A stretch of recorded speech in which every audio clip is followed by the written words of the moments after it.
the cameras flashed, the crowd froze, and just like that, Hollywood had a completely new obsession. Oh, absolutely. The internet just stopped. It really did. Welcome to StarScope Report, where we uncover the drama, the music industry shakeups, and the viral scandals behind the fame. Right. And today's deep dive is such a fascinating collision of worlds. It is. I mean, imagine planning a party where your guest list is treated with the exact same, forensic scrutiny as a declassified government document. Yeah, where every single name is analyzed. Every omission is a diplomatic crisis. Exactly. Yeah. And today, our stack of sources is wild. We've got entertainment journalism, so TMZ, Us Weekly, Newsweek, sitting right next to these sharp cultural essays from places like Jezebel and The Guardian. Which is such a jarring mix. Right. And our mission today is to unpack this massive headline story of Taylor Swift's upcoming wedding, the mystery of her fractured friendship with Karlie Kloss, and honestly, how this pop culture phenomenon sits right alongside heavy real-world news in our modern media feeds. Yeah, we're starting right in the thick of the celebrity drama. But we aren't just, reading the tabloids to you today. Oh, definitely not. We're using this incredibly public fallout as a lens. Like, how are these narratives constructed? And then we're pulling back to look at how modern algorithms just flatten everything. It's so true. The way our feeds present a pop star's wedding guest list with the exact same urgency as a geopolitical crisis, I mean, that tells us something vital about how we process truth right now. It really does. So let's dive right into the main event, because the sheer media whiplash on this story is, frankly, giving me vertigo. Oh, total whiplash. Right. So Taylor Swift is set to marry Travis Kelce on July 3, 2026 in New York City. The wedding of the decade. Literally. We are talking about a guest list supposedly topping 1,000 people. But the only thing the internet actually cares about is one single question. Is Karlie Kloss invited? Yes. And depending on what day you read the news, reality completely shifts. It's the perfect case study in modern PR warfare, honestly. Look at the timeline. On May 30th, the Daily Mail published this highly detailed story calling it a, quote, brutal wedding invitation snub. Brutal. That's such a specific word choice. Very specific. And their insiders painted a picture of absolute finality. They claimed Swift felt the trust was permanently broken. Wow. Yeah, stating that Kloss's intentions were always, more about proximity to Taylor's fame than a genuine bond. Right, so that's basically a total character assassination just framed as an insider leak. Precisely. But then, literally just 3 days later, on June 2nd, TMZ releases a report claiming the exact opposite. Wait, exact opposite? The exact opposite.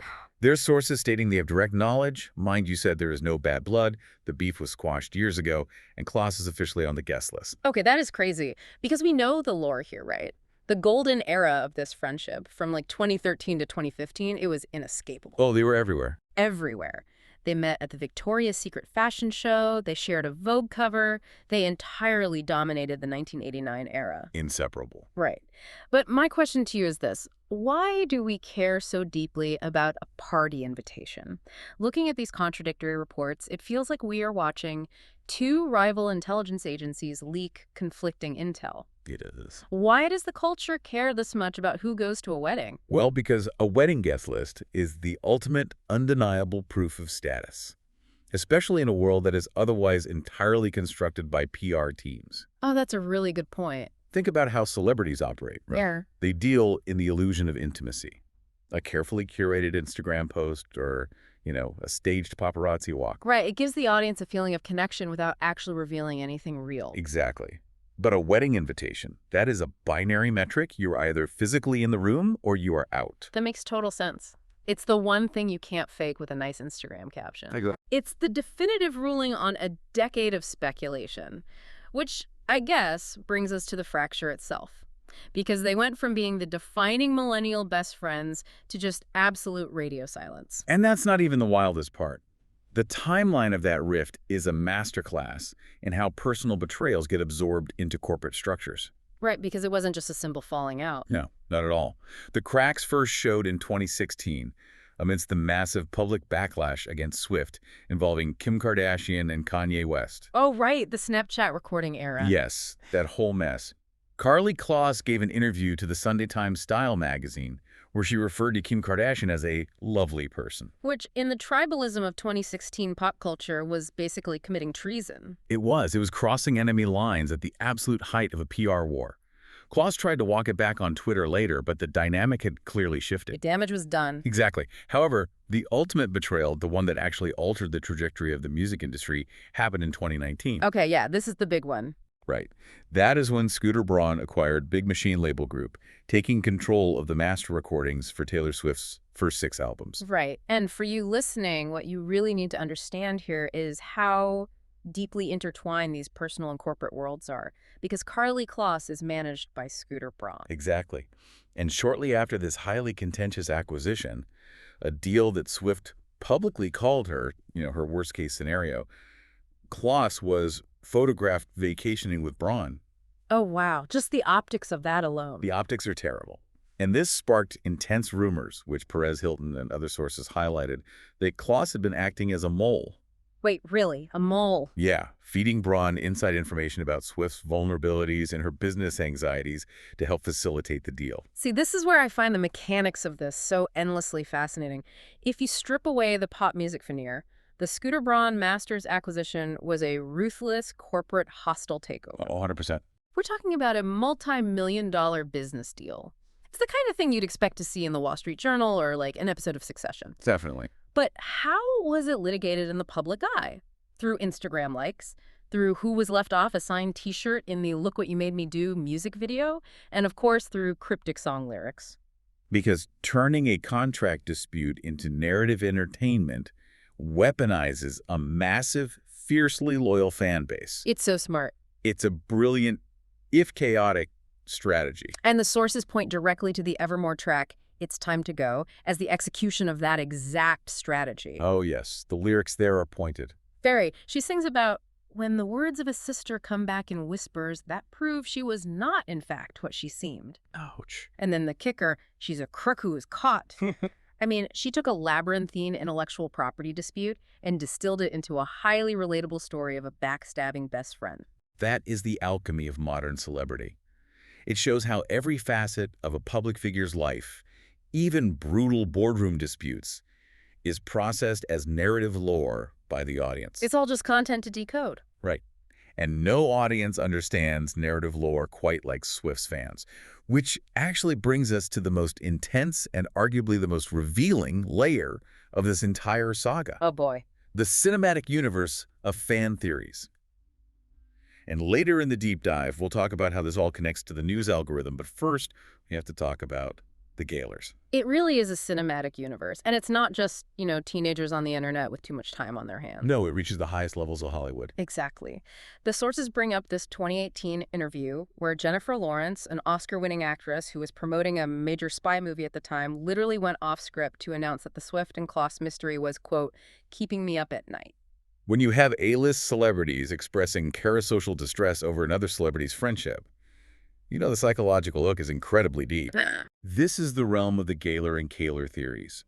For over a decade, a really dedicated subset of fans has meticulously theorized that Swift is queer and that her relationship with Kloss was romantic. And they treat the discography like it's the Rosetta Stone. They really do. They operate almost like amateur intelligence analysts.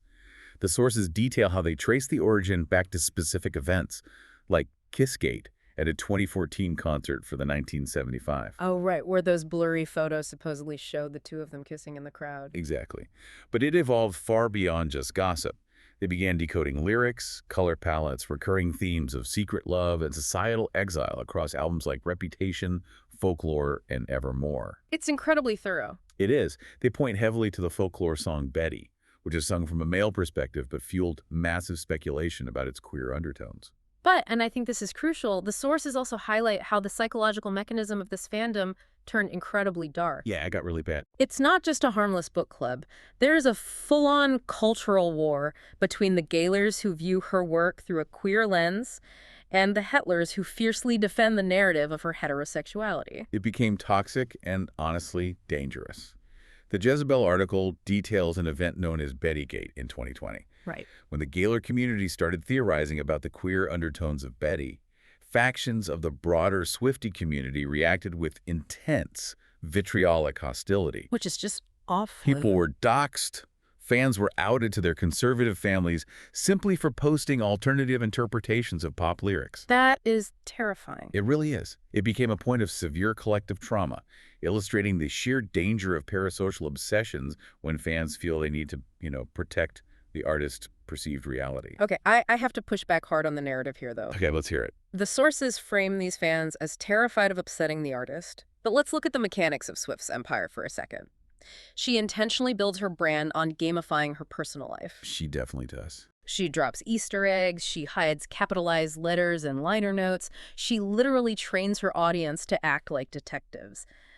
Doesn't she bear a massive amount of responsibility for this invasive culture? It's a complex boundary issue, for sure. Yep. Swift famously wrote that she didn't want people scouring her lyrics for paternity tests of who inspired what.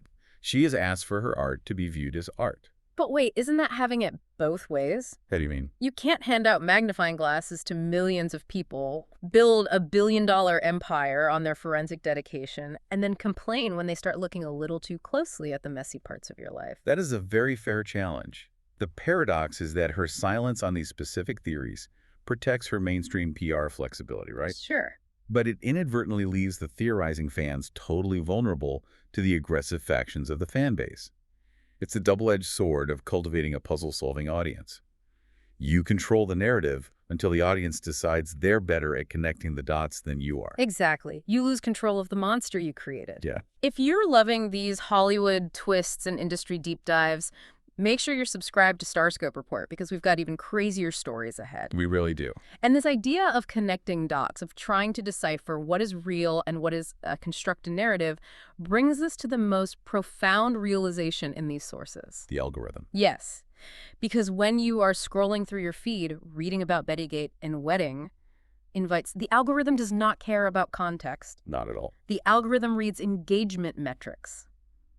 To the code running your social media, a pop star's feud and a systemic government failure are the exact same thing. They are just data points designed to keep your thumb from swiping away. That is the systemic flattening of our media reality. The algorithm juxtaposes the trivial and the profound with the exact same level of visual and emotional urgency. And as we look at these next few stories regarding the Trump DOJ and immigration, and I need to pause here for a quick but very important reminder to you listening. Our goal here is strictly to unpack the mechanics of what's reported in these specific texts. We are not taking a side. We are not endorsing or condemning any left-wing or right-wing viewpoints. We are just reporting the facts as presented in the source material. Exactly. We are looking at the structure of the news, not taking a political stance. Right. So looking at these stories, you can see how jarring this algorithmic flattening truly is. Let's examine the Department of Justice story from the Splinter piece. It details how Acting Attorney General Todd Blanche suddenly withdrew a $1.8 billion weaponization fund. Now, what was the mechanism of this fund? Because it was theoretically designed to compensate supporters who claimed they were victims of unfair prosecution during the previous administration. Right, that was the stated purpose. But Blanche told a House Appropriations Subcommittee they were simply, quote, not moving forward with the fund, period. No rationale, no structural explanation for the sudden reversal. But the source highlights the critical subtext here. What Blanche confirmed is not changing. Which is the most important part. Exactly. He stated that the secondary part of this deal, a provision that blocks the IRS in perpetuity from investigating Donald Trump, his family, or his businesses for tax fraud, will remain completely intact. Think about the mechanics of executive power there. The public-facing compensation fund is quietly abandoned, but the blanket tax immunity deal for the executive remains permanently shielded. It's a massive story about how government mechanisms operate in the shadows. It is. And right beneath it in the feed, literally a swipe away, we have a story from The Guardian that shows the absolute darkest side of bureaucratic mechanism. The immigration system. Right. This is the case of North Carolina immigration judge Amy Lee. She ordered the deportation of a teenager named Levi Mendez Maldonado. And the administrative reason for the deportation order was a failure to appear in court. But he didn't appear because he was dead. It's just devastating. The lawyer informed the judge with police records confirming it that the teenager had been shot and killed over a year prior. And how did the court react? According to the lawyer, they reacted as if they were discussing the weather. The entire process took 5 minutes. They issued a boilerplate deportation order for a deceased child, simply because the system required a box to be checked. The lawyer described it as the banality of evil, and that is the ultimate systemic flattening. Yeah. We talked about fans flattening a complex celebrity life into a 280-character theory. Here we have a bureaucratic machine that has become so detached from human reality that it flattens the tragic death of a teenager into a clerical failure to appear. The human element is entirely erased for administrative speed. It's a chilling parallel. Whether it's a pop culture narrative or a legal proceeding, the system prioritizes the mechanical outcome over the messy human truth. Every single time. And we are seeing that exact same tension play out in the collapse of legacy media, as detailed in the Jezebel report about CBS's 60 Minutes. Right, Scott Pelley, a veteran journalist who had been with CBS since 1989. He was fired for cause by a new executive producer, Nick Bilton. Bilton's official claim was that Pelley hijacked a staff meeting with remarkable incivility and contempt. But Pelley fired back with a much deeper structural critique. He claimed he was actively resisting pressure from new management to inject falsehoods and bias into politically sensitive stories. It's the collapse of a legacy institution happening in real time. It's a battle over whether journalistic integrity can survive when the corporate mechanism demands political appeasement to maintain access or viewership. It's bleak. And finally, amidst all this noise, the pop culture wars, the bureaucratic failures, the media collapse, the sources bring us a profound cultural loss. Marjane Satrapi passed away at the age of 56. It's a massive loss. For those who might not know, Marjane Satrapi was the Iranian-French author and illustrator of the masterpiece graphic novel Persepolis. An incredible book. She took the massive, overwhelming reality of growing up during the Iranian Islamic Revolution and made it intimately, universally human. She spent her entire life using art to challenge theocratic oppression. The sources highlight her recent work documenting the 2022 protests in Iran, titled Woman, Life, Freedom. Right. And they pull a quote from her that just stops you in your tracks. Yeah. She noted that if you take 50% of the human beings in the world and repress them, tell them their only purpose is reproduction, then society simply will not go very far. It cuts through all the noise. It's a reminder of what actual unflattened truth sounds like. She used narrative not to obscure reality, but to reveal it. Which is the exact opposite of the media ecosystem we've been unpacking today. Exactly. So take a step back and think about the sheer cognitive load this places on you. It's exhausting. In one single scrolling session, the algorithm demands that you process the PR mechanics of Taylor Swift's wedding, the structural maneuvering of the DOJ, the bureaucratic nightmare of deporting a deceased child, the crumbling of legacy news, and the death of an international feminist icon. It demands a level of cognitive flexibility that is impossible to maintain because it strips away all context. Right. When the algorithm delivers the trivial and the profound with the exact same visual weight, it forces us to constantly recalibrate our empathy. And if we aren't careful, everything just blurs into content. So what does this all mean? We started this deep dive looking at conflicting tabloid reports, trying to decode the mystery of a celebrity friendship. Right. We debated the responsibilities of artists who gamify their lives and the psychological mechanisms of the fans who decode them. And then we plunged into the heavy, macroscopic realities of our government and our media. It's a lot to take in. It is. Thank you for joining us on this, because unpacking this stack of sources really reveals the bizarre reality of how we consume the world today. To leave you with a final thought, I want to circle back to the very beginning of this cultural web. In the prologue to her album Folklore, Taylor Swift wrote a very revealing line. She said, "Speculation over time becomes fact." She was talking about small-town rumors and folklore. But look at the sheer scale of the sources we covered today. Whether we are talking about fan communities meticulously rewriting a pop star's personal history until they believe it is the undeniable truth, or political and bureaucratic narratives reshaping the operations of our government despite the reality on the ground. Right. Are we as a society losing the ability to distinguish between a highly constructed story and actual objective truth? It's the ultimate consequence of the algorithm. We capture a fragment of the story, but we might completely miss the reality. It's something to really mull over the next time you find yourself endlessly scrolling through your feed. Absolutely. You've been listening to StarScope Report, where we uncover the stories shaping Hollywood, music, and pop culture. Thanks for tuning in, and don't forget to subscribe for more stories that keep the stars shining. Until the next deep dive.